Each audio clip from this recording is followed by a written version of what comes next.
So welcome everyone. My name is Maya Salmon and this is Career Q&A Live. I am a career counselor at UCSB. And one of my specialties is working with students interested in law and government. So that is why we have Cristina Cruz Navarro here with us.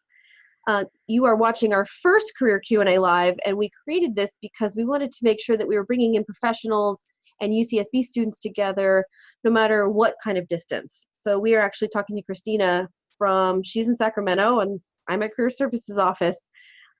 We'll have her talk about her industry in government. You all can ask questions, and then I think most importantly is to make connections. You are welcome to submit questions into our chat field. So if you are in the screen, you'll see chat along the bottom, and you will submit the question specifically just for me, and then I will be able to ask her the question as I see fit. Let's see. We are recording and we are live. If you show up with your video, I will make it disappear as quickly as I can, but we will have this available to watch after a little bit of editing in the coming weeks, hopefully. So without further ado, for our first Q&A Live, we are chatting with Cristina Cruz Navarro, all the way from Sacramento, and I'm going to let her introduce herself, and then I will ask a few questions to get us going. So Cristina. Hi, everyone. Thanks for the introduction. My name is Cristina. Like Maya said, I am a UCSB alum. I graduated in 2014. I was a double major in Black Studies and Chicana Studies. And I'm currently a program analyst for the Immigration Services Unit. So a little bit about what I do. I work in the executive branch of state government. So basically, administering funding for immigration nonprofits across the state. And before that, I worked in a couple of different offices. So I was an executive fellow through the Capitol Fellows Program in the governor's office. I did that for a year, and then I worked at the Department of Conservation doing environmental regulations. Wow, thank you. So getting back to a few years ago when you were at UCSB, how were you involved as a UCSB student? I was really involved in student activism. That was my avenue into just law and government in general. I was never interested in doing like political science, or I wasn't part of any law societies or anything like that, because for me, what really drew my attention was social justice movements and student activism. So while I was at UCSB, I was involved with El Congreso, with Mujer de UCSB. I was involved with Raíces de mi Tierra. Basically, a lot of the student org groups that meet at El Centro, the small student-run building right behind the library. That was really the nexus of where I spent the majority of my time and really where I became politically active. I had this to ask you, and then I wasn't going to, but now I will again. Yeah. Did you ever use career services while you were here? I did, yes. Yes. And what services did you use? Well, I came in freaking out my fourth year. I think like a lot of people do. When I initially came in for counseling.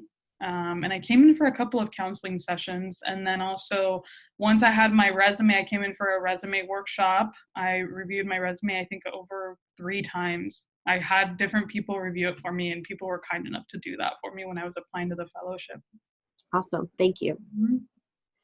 So you mentioned the fellowship, and you mentioned what you did at UCSB. Can you tell us a little bit more about the Capitol Fellows Program, when you did that? What was it like? Sure, yeah. So I did the Executive Fellows Program. The Capitol Fellows Program is in all branches of government. So you have the Legislative Fellows Program, you have the Assembly, the Senate, and then the Executive. I did the Executive Fellows Program, and that was really awesome. That was a 10-month program. I did that right after, because I ended winter quarter of, I think that was 2014. And so I had just come back from studying abroad. I took a course in winter quarter. And then right afterwards is when I stayed there and I worked through spring quarter. So I formally walked the state in June of 2013, but I didn't graduate until 2014. So yeah, I did the fellowship 14, 15. Like I said, I was placed in the governor's office, and through the fellowship, you get a mentor, which I think is the best part about the entire fellowship. Like, one is, it is the exposure to government, but what's really important, and I think the huge takeaway and what distinguishes this fellowship from other ones, is that you're paired with a mentor, somebody that's been in the industry for a very long time, there are a lot of times very high-ranking government officials. I mean, for me, I worked in the governor's office. I got to be in a fracking meeting with the governor at one point, and so that is an exposure that anybody else at the initial levels that you come in. I mean, I was 22 when I came in, so that was like there was no way that I would have had that exposure had it not been for the fellowship. So when you talk about exposure and you're talking about having mentors for students who maybe don't do Capital Fellows program, how can they get exposure to being in the government and or finding a really great mentor? Oh, that is a really great question. I think for just amongst my friends and from my experience of having conversations throughout everyone in government, one of the places where I feel like people have had a really good luck in finding has been either through nonprofits. So people either with direct supervisors or they're making friends with other people at nonprofits because you're interacting with them all of the time. And then also with a lot of professors. I think for me, when I left UCSB, I had professors that I regarded as mentors that I kept in touch with afterwards. So I think definitely through school or either through work. And then if there's not that, I always advise people to seek that independently. I think for me, I learned a really valuable lesson through the fellowship was taking people out to coffee and not being afraid. I think when you're first starting out in your career, it can be very scary to email someone cold and say, hey, can I meet up with you and talk to you about your career? But that's exactly what I did. And I got a really great response through that, and people were really receptive and wanted to help. LinkedIn maybe not, it was not as popular in 2014 as it is now. How do you see LinkedIn playing into these roles too, in terms of mentoring and networking? Oh, I think it's huge. I mean, LinkedIn is doing what so many other platforms were trying to do, but all in one place. I mean, it's got the messaging directly in it. It's got, you can get somebody's full resume. You can see who their connections are. It gives you what connections you have in common. For me personally, when people outreach to me on LinkedIn, I am very receptive. I'm active on LinkedIn, so I will usually chat with someone if I look through their profile and say, okay, this isn't spam. This is actually someone trying to outreach for me. So I think it's going to have a huge effect going forward. Thank you. And for the students that are watching or listening or whatever version you are doing so, feel free to submit questions to me and I will incorporate them into my own questions because we want to hear from you. I can make up questions all day and night, but I'm not the student looking into going to a field of government. So let's hear from you. What are some personal qualities that you have that have served you well in this field? Oh, time to brag a little bit. Definitely determination. I feel like, and that'll apply, I think it's such a cliche response, but so true. It rings so true in all fields. I think when you first come in, there's going to be so many different things that are going to discourage you. I think depending on what experience that you're going to have, but if you're determined about something, sometimes it's good to have tunnel vision and say, okay, I'm going to process this really quickly, but I know what my end goal is. I think also being a risk taker and not being afraid to make mistakes, that was totally something that I highlighted in the bio, because I remember coming in and I was really intimidated when I first came in. And I mean, rightly so. I was very young. I was fresh out of college. This was my first full-time job. And I was working with very high-ranking government officials. So I was so afraid to make mistakes. And sometimes it deterred me from doing assignments. But what I realized is, even if it is that you do make a mistake, people appreciate the fact that you're trying. And sometimes they know that you're gonna make a mistake, but the objective is not for you to get it right, it's for you to try. They just want to know that you're trying. Thank you. And what's the worst if you made a mistake? They also want to know that you can admit to it, right? Yeah, of course. Fess up. Okay, we have a question here. I'm going to ask it in just a minute. What mistakes do people most often make when looking for a career in government?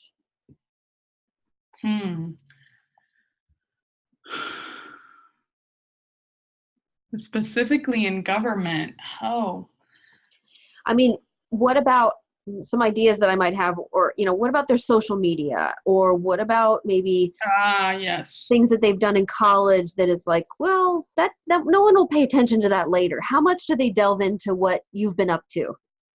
I will tell you this much. I am not on social media, and if I am, everything's private. I think you really cannot underestimate how much digging people can do on the internet. Because I think for me, one thing that I think has served me well is I have my professional persona and what it is that I do, and then I also have my personal, and that's something that I advise everyone to keep really separate. And I think there isn't anything wrong with being friends with your coworkers or going out to happy hour and those things, but really think about it. I mean, do you want to put a crazy email on your resume? All of these sorts of little things that I think that you can miss will really affect you. I think one of the examples that I have for myself, my first email was a Hotmail. It was bamboozled_1990 at Hotmail. And I put that on a resume. And that was actually one of the questions when I came in, and I was like, dang it, I totally forgot to remove that. Also on Facebook, I think specifically in government, what really clicks is the different just political opinions that you're going to have across Twitter, across Facebook, all of that. You're going to be working with people of different political views. And I think it's great if you're doing that, but also you need to understand that there's going to be repercussions to that. Whether we like it or not, we are humans, and people are going to have their opinion about the post that you put about X, Y, and Z occupation or all of these things. People are going to sometimes bring that up in interviews. So I would say definitely be very careful and keep your things on private if you can. Okay.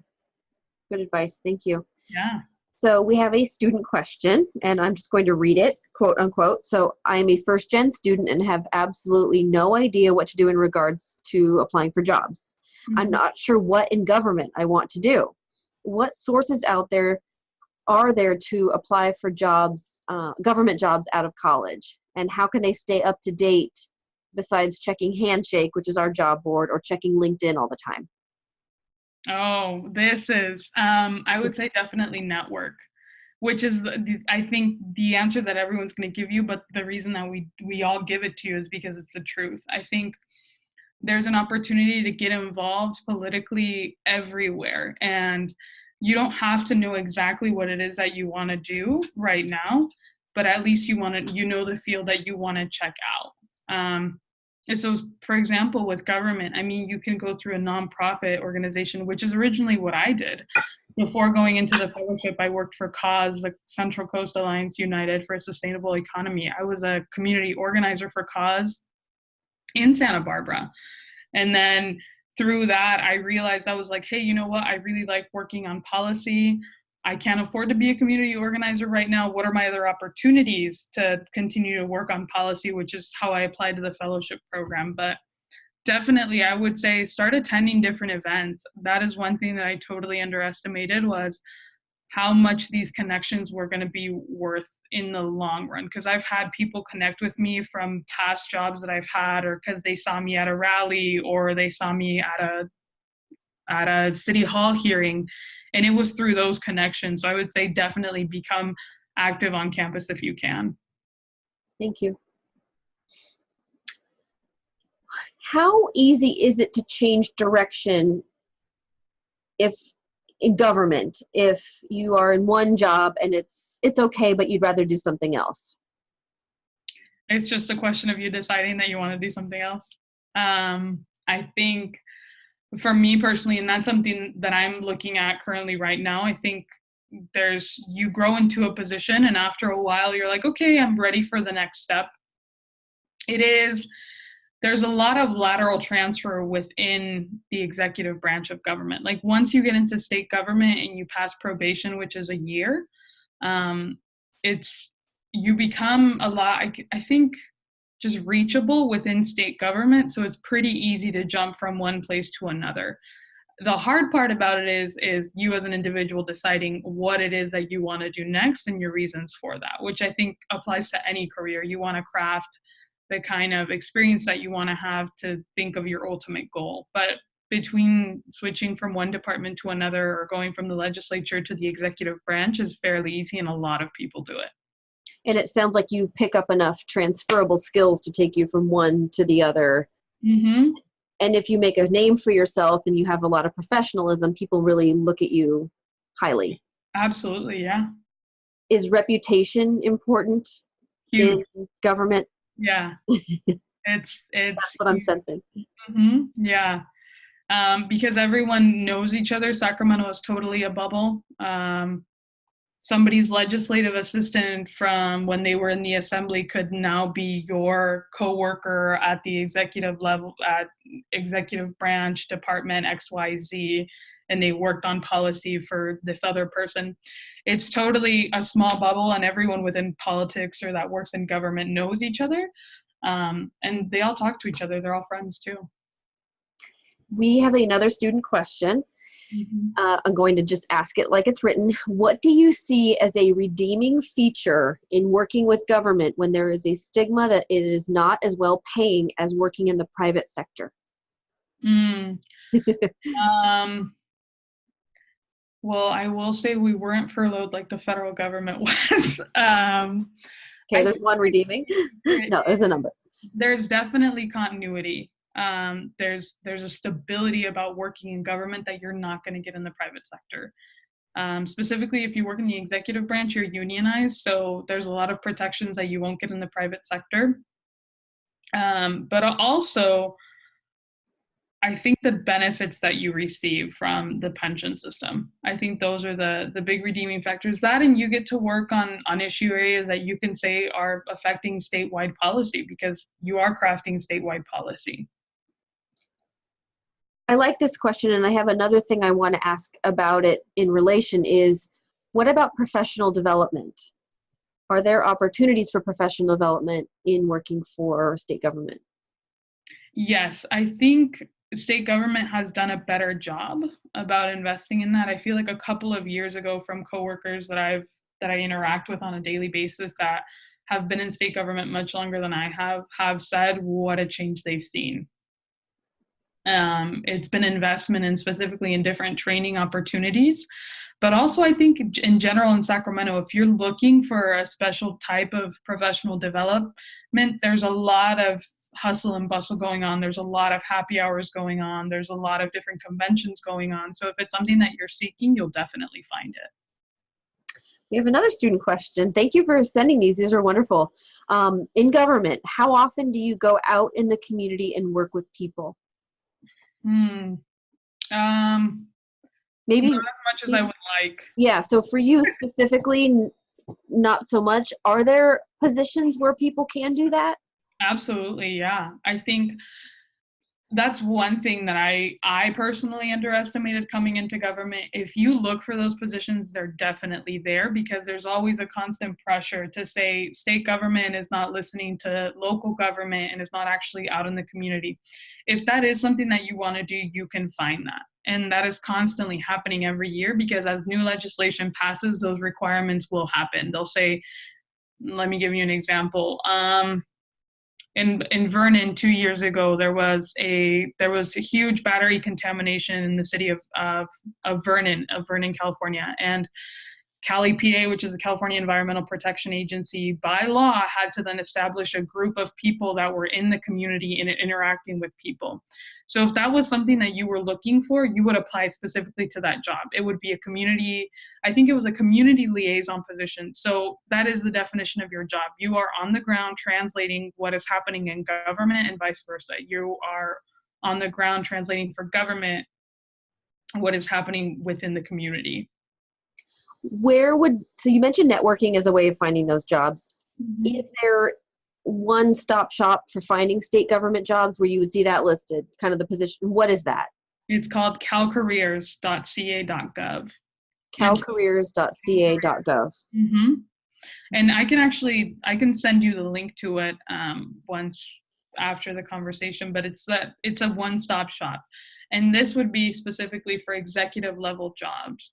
There's other positions. If you wanted to work in the legislature, that is a harder one because the legislature, a lot of times, they don't publish on a website that is They'll post it on a website, but then that only gets distributed through a members listserv.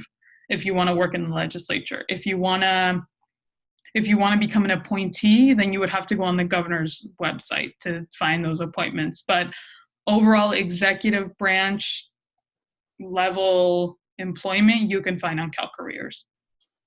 As a career counselor and a lover of resumes and cover letters, you might not know the answer to this, but maybe, is there a specific method to writing those resumes and cover letters that are different than maybe a traditional resume and cover letter?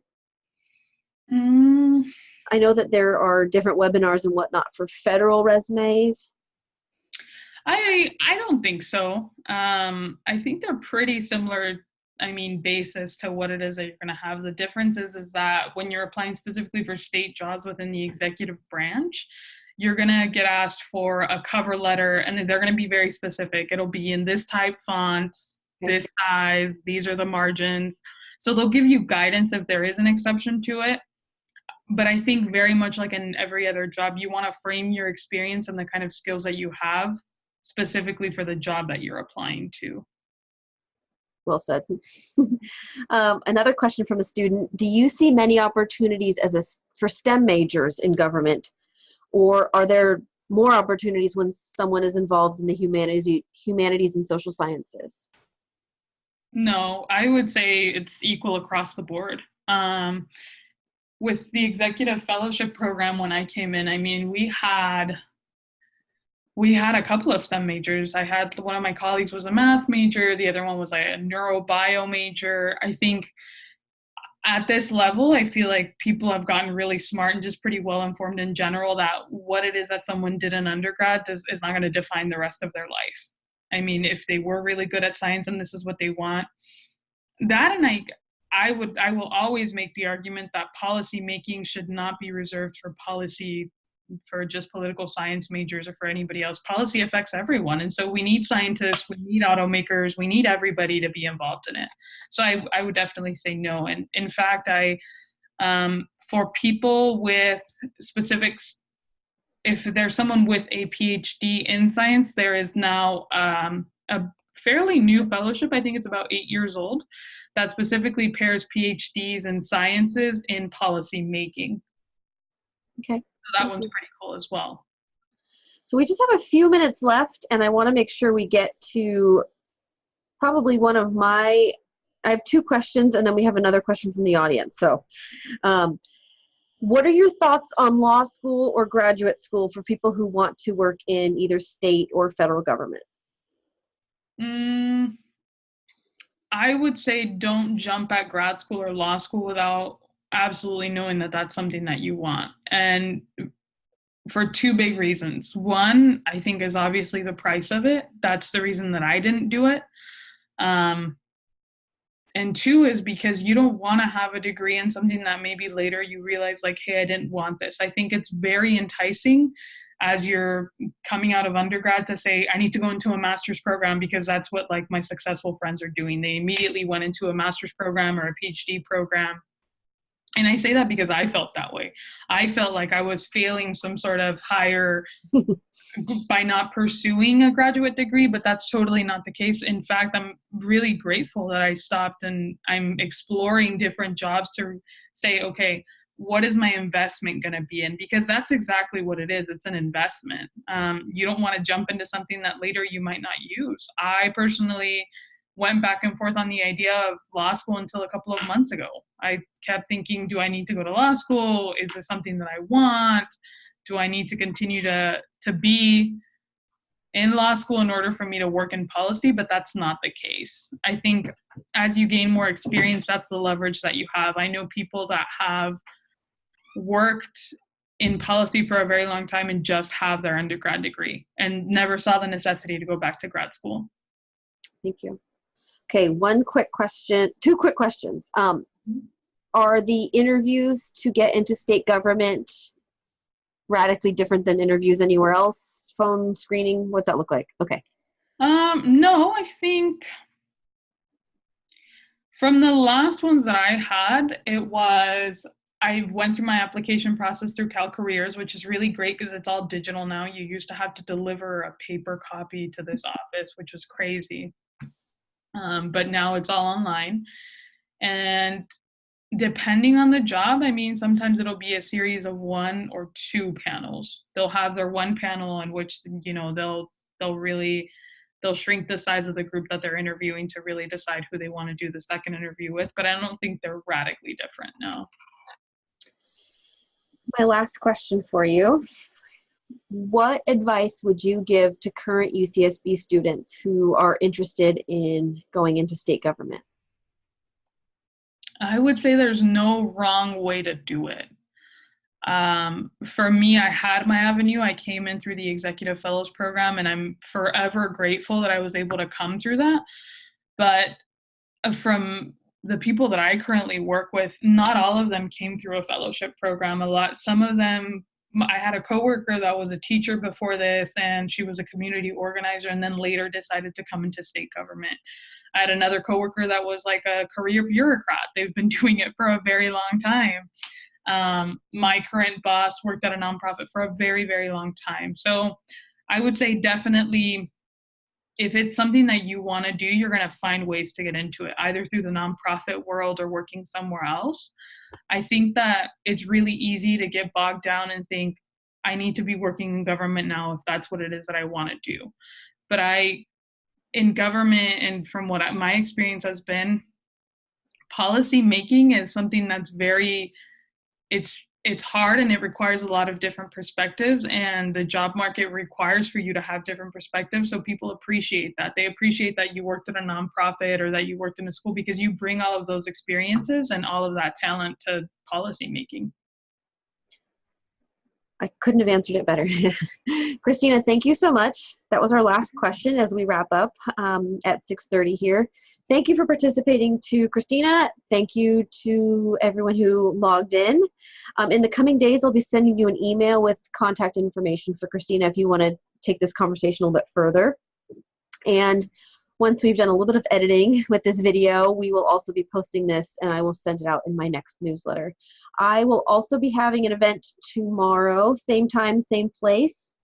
So if you all are interested in hearing from someone who's also a UCSB alum in federal government, you can log into that as well. But for now, thank you, Cristina. I appreciate it. Enjoy your time at home tonight with your puppy. And I appreciate you participating. Okay. Okay, bye everyone. Thank you. Bye everyone.